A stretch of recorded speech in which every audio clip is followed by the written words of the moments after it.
નમસ્કાર દર્શક મિત્રો, આજે આપણે ધોરણ 10 અને તેમનું જે બેઝિક ગણિતનું જે પેપર લેવામાં આવ્યું તેનો આપણે વિભાગ એ એનું અહીંયા સોલ્યુશન છે એ કરીએ છીએ.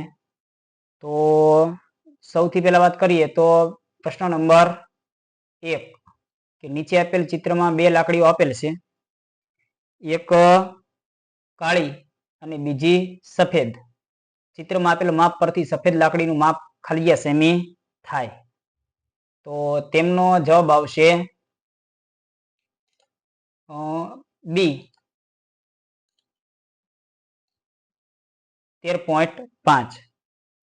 ત્યારબાદ આપણે દ્રષ્ટિનું ઉમેદવાર માટે પણ આપ્યું છે, તો એ પણ આપણે જોઈ લઈએ. દ્વિસુરેખ સમીકરણ યુગ્મ x + y - 4 બરાબર 0 અને 2x + ky -8 બરાબર 0 ના અનંત ઉકેલ મળે તો k બરાબર ખાલી જગ્યા.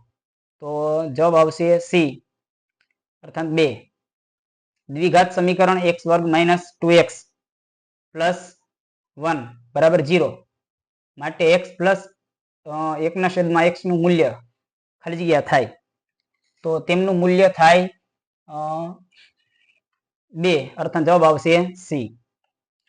એક સમાંતર શ્રેણીમાં જો d બરાબર -4 અને a7 બરાબર 4 હોય તો તેનું પહેલું પદ a બરાબર ખાલી જગ્યા થાય, તો એનો જવાબ આવશે ડી 28.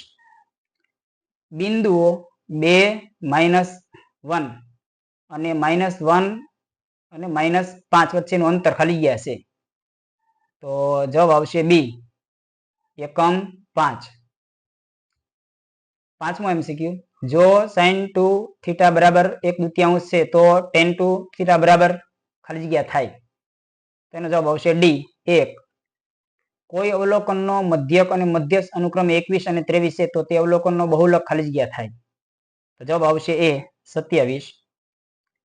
સાતમો પ્રશ્ન જોઈએ તો જો 1080 બરાબર 2x ગુણ્યા 3y ગુણ્યા 5 હોય તો x - y બરાબર, તો જવાબ આવશે 0.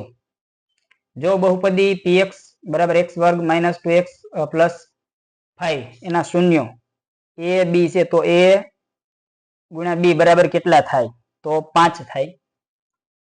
સમતોલ પાસાને એક વખત ઉછાળતા મળતા શક્ય કુલ પરિણામોની સંખ્યા ખાલી જગ્યા છે, તો 36 સંખ્યા હોઈ શકે. sin 30 બરાબર કેટલા થાય, તો 1/2 એ થાય. વર્તુળની અંદરના બિંદુમાંથી વર્તુળને ખાલી જગ્યા સ્પર્શકો દોરી શકાય, તો 0. આપેલ અવલોકન 2 6 4 5 0 3 1 3 2 3 નો બહુલક ખાલી જગ્યા છે, તો 3. આપેલા વિધાનો ખરા છે કે ખોટા તે જણાવો. તો વર્ગમૂળ 2 એ અસમય સંખ્યા છે, તો વિધાન સત્ય છે. 12 15 અને 21 નો ગુસા 1 છે, ખોટું છે. વર્ગમૂળ 3x + 5 એ સુરેખ બહુપદી છે, વિધાન સત્ય છે. ઘટના ઈ ની સંભાવના અને ઘટના ઈ નહીં ની સંભાવનાનો સરવાળો 1 થાય, સત્ય છે. ત્યારબાદ વાત કરીએ તો અહીંયા આપણે 1-2 વાક્યમાં જવાબ આપવાના કીધા છે, તો અહીંયા આપ્યું છે આ સમાંતર શ્રેણી છે કે નહીં, 1 1 1 2 2 2 3 3 3, તો આ સમાંતર શ્રેણી ગણાવી શકાય નહીં. વર્તુળને કેટલા સ્પર્શક હોય, તો આમ તો વાત કરીએ તો અસંખ્ય સ્પર્શક હોય. ત્યારબાદ જો p આલ્ફા 0.65 હોય તો pa શોધો, તો 0.35. આપેલ આવૃત્તિ વિતરણમાં બહુલક વર્ગ શોધો, તો અહીંયા 2 3 ને 5 ની વચ્ચે જે આવે છે આવૃત્તિ 8 તે આવશે. જોડકા પણ જોઈ લઈએ તો 21મો નળાકારની વક્ર સપાટીનું ક્ષેત્રફળ, તો એનો જવાબ આવશે સી. 22મો શંકુનું ઘનફળ, તો એનો જવાબ આવશે એ. 23મો r ત્રિજ્યાવાળા વર્તુળનો પરિઘ, તો જવાબ આવશે બી. અને થીટા ખૂણાવાળા લઘુવૃત્તાંશનું ક્ષેત્રફળ, તો જવાબ આવશે સી. તો આપણે વિભાગ એ એનું ટૂંકમાં અહીંયા સોલ્યુશન કરવાનો પ્રયત્ન કર્યો. તમને વિડીયો ગમ્યો હોય તો લાઈક કરજો, શેર કરજો અને સબસ્ક્રાઈબ કરજો. વંદે માતરમ. ભારત માતા કી જય.